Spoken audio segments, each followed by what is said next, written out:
Marc, chapitre 10, versets 13 à 16. Des gens lui amenaient des enfants pour qu'il les touche, mais les disciples les rabrouèrent. En voyant cela, Jésus s'indigna et leur dit : « Laissez les enfants venir à moi, ne les empêchez pas, car le royaume de Dieu est à ceux qui sont comme eux. En vérité, je vous le déclare, qui n'accueille pas le royaume de Dieu comme un enfant n'y entrera pas. » Et il les embrassait et les bénissait en leur imposant les mains.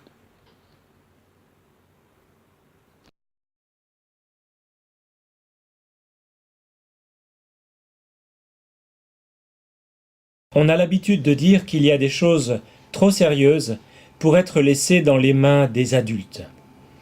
Cette affirmation aujourd'hui ne fait plus difficulté, parce qu'on considère que les enfants sont des personnes à part entière, qu'il faut traiter avec un respect égal à celui que l'on doit à toute personne. Ce n'était pas le cas au moment où Jésus défend, contre ses disciples même, l'idée que les enfants ont leur place dans le cercle rapproché de ceux qui s'intéressent à la réalité qu'il n'a cessé de prêcher, le royaume de Dieu. S'il vous est arrivé de lire ou de dire des contes à des enfants, vous aurez tout de suite remarqué leur grande sensibilité aux histoires de princes et de princesses, au pouvoir ou à l'impuissance des rois et des reines et aux intrigues qui les entourent. En un mot, à l'architecture de tout royaume. Le royaume annoncé par Jésus est complètement d'un autre ordre. Il n'est pas de ceux qui ont besoin de châteaux, de richesses, d'intrigues. Il l'est si peu que les enfants invités par le maître à le rejoindre au milieu du cercle des disciples deviennent, par sa voix, les premiers appelés à ce royaume, ou plutôt des invités modèles. Celui qui n'accepte pas le royaume comme un enfant ne pourra jamais y entrer.